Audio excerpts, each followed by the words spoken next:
heads of the Institute, ladies and gentlemen, excellencies. First of all, I would like to thank you for receiving me and giving me the opportunity to present you with some personal thoughts, as well as my party's programmatic ideas of the future of the European process of unification. And of course, I have to beg your pardon that I'm too late, but the difficulties in Europe are so great that the time for discussion with your foreign minister was too short, and then we stuck in the traffic in Dublin. So it's the same like at Berlin. Ladies and gentlemen, I also take pleasure in being in Ireland because right now there are not many countries in the European Monetary Union from which we hear so good news than from Ireland. A few days ago, the OECD declared the recovery is underway in your country. Moreover, the Troika has certified Ireland's progress in overcoming the crisis, and even the Wall Street Journal declares an Irish comeback. These are all encouraging signs.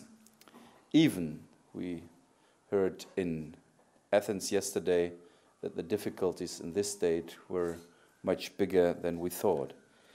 It could be a strong and vital signal for all of Europe if Ireland were to be able to leave the rescue funding program and act independently in the capital market again. I'm confident that your country's efforts will bear fruit very soon, and I'm sure that the Labour Party, under the leadership of my comrade Ian Gilmore, contributes to this recovery.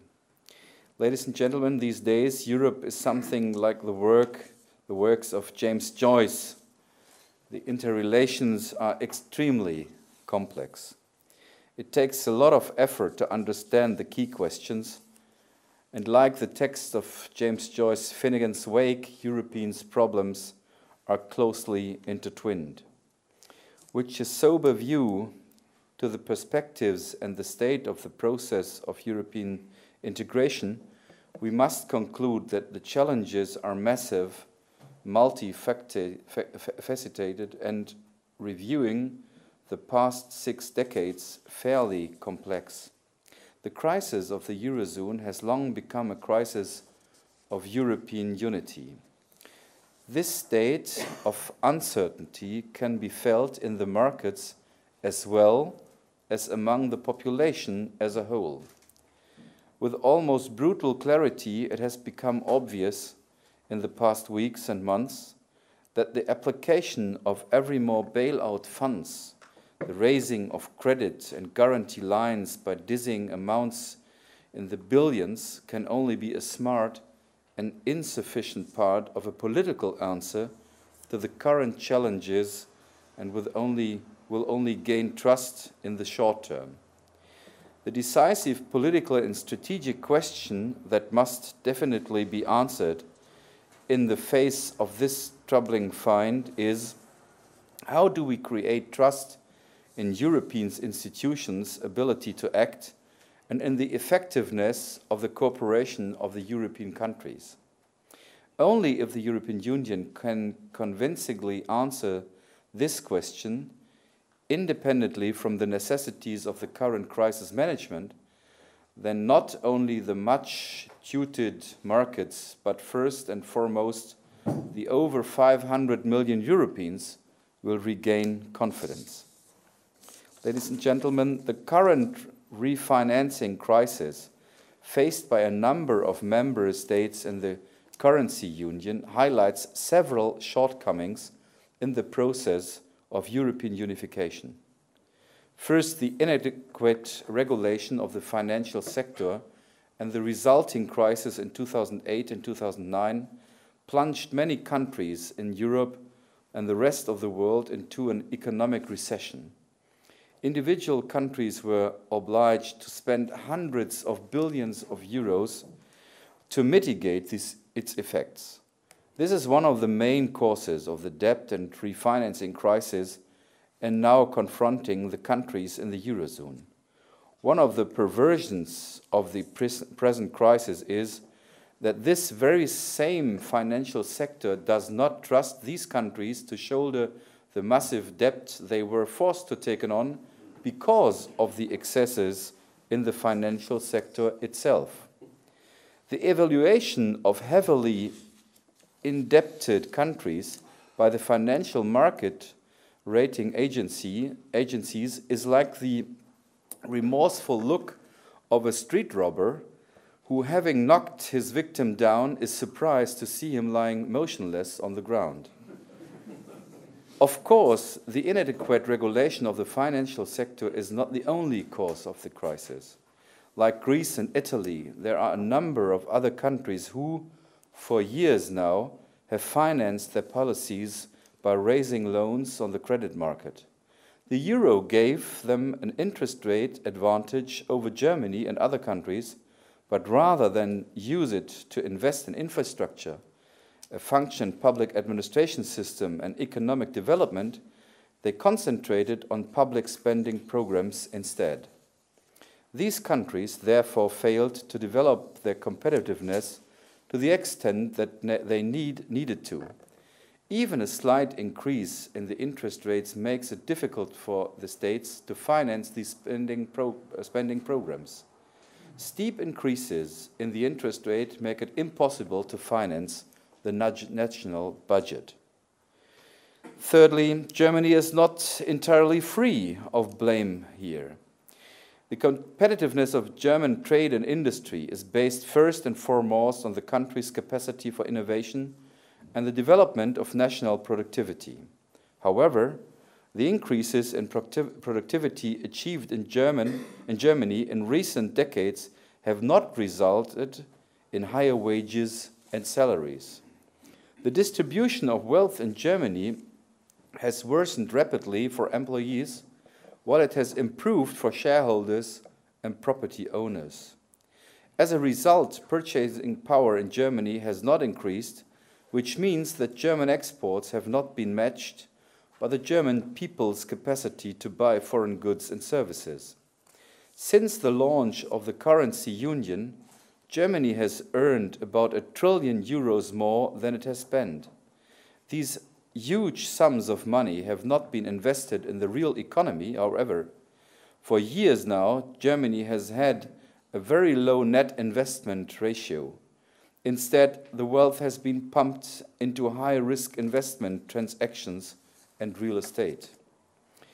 There are good reasons for stating that the heterogeneity of financial, fiscal, and economic policy in Europe has been instrumental in making the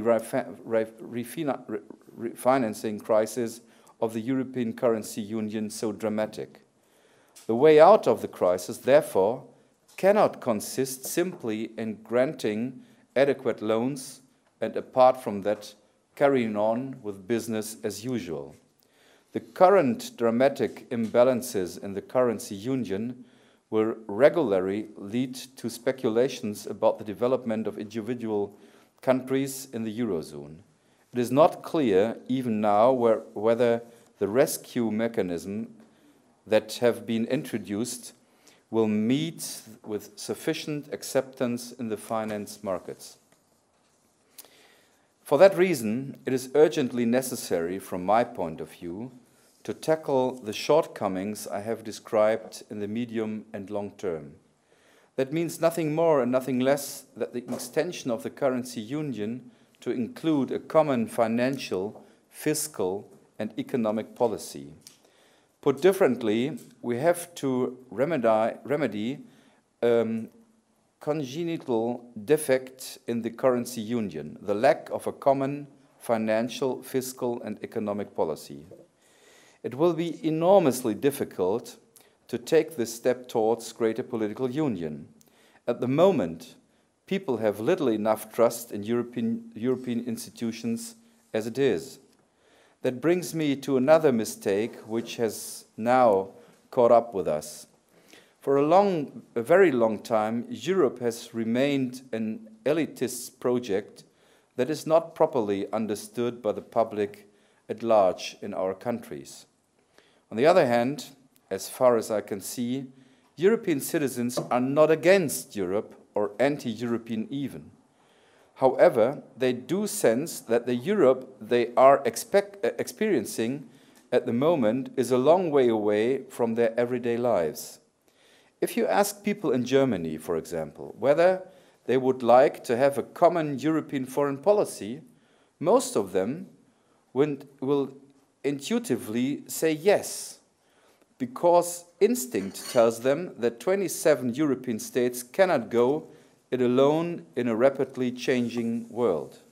Or if you ask German people on the street whether it makes sense for 27 friendly countries to maintain 27 fully fledged armies, as if we were still surrounded by enemies, most of them would answer, no, it doesn't make sense. It would be better to share common security and defense tasks and invest the saved money in the education system of our country. However, people in Europe are not getting what they intuitively regard as a common task of Europe. What they are getting instead are highly complex European political structures which they have less and less faith in. In my opinion, therefore, we must seize the present crisis as an opportunity to what is politically right for economic reasons. But there's one thing we have to be clear about from the very beginning. Do we want a stronger political union or don't we? The alternative could be improved cooperation with an intergovernmental level. In that case, though, we can do without a number of democratic contortions and ultimately an European Union Parliament, because then it is the national parliaments that provide the democratic legitimation of common actions by governments. What we are seeing at the moment is that intergovernmental action can steer us out of the crisis, but what it cannot do is give Europe a single voice in the world.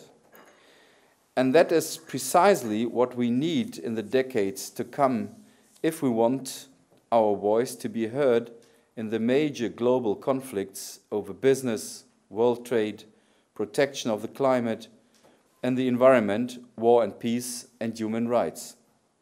For that reason, I'm firmly convinced that we need a sign of closer cooperation within the currency union, and better still within the European Union, so that we will rebuild trust in the financial markets and transform Europe into a body that represents the interests of European citizens in the world. That is the real challenge we face. At least from the German perspective, it has become clear from the example of Ireland and the crucial bailout of the banks how necessary the regulation of the international finance markets is.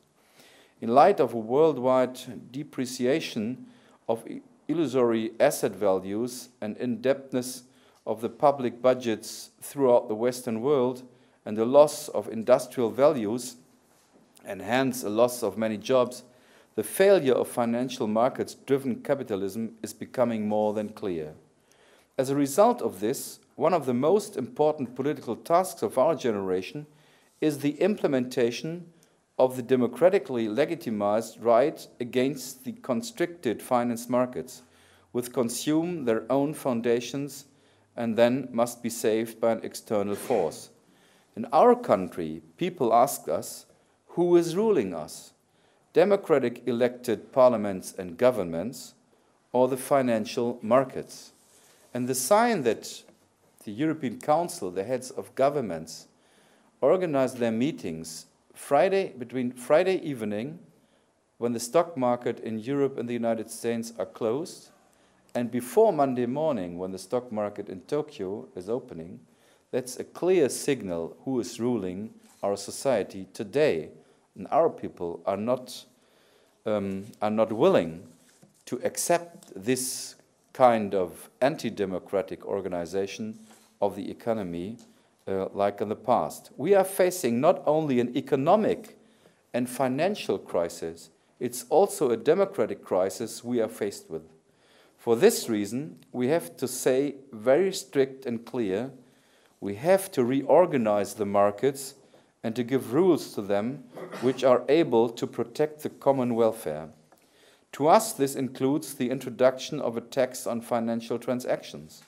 If such a tax cannot be decided upon between all member states, or if it can be agreed upon only within the Euro states, we are willing to step up and to form a coalition of the willing.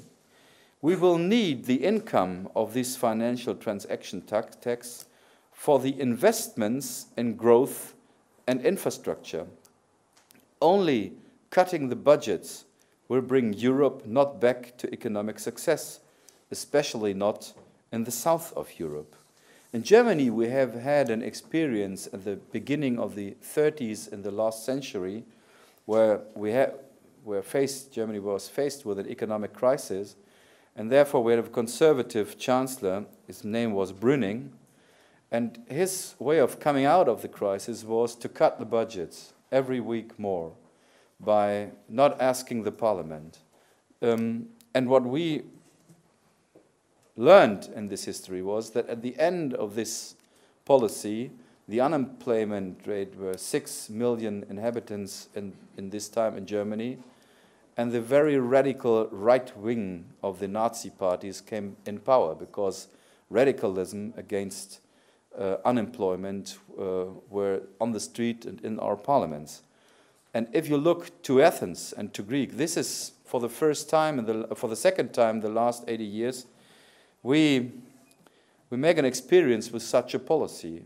To think that Greece is able to come out of the crisis only by cutting budgets, this is an imagination. I cannot explain why people think that this will be a way out. And what we now hear from Athens is a reaction of a government and a prime minister who's at the end of his policy and the end of every policy in this country. And I think it's a blame to Europe that one of our partners came in a situation where policy is unable to govern the country.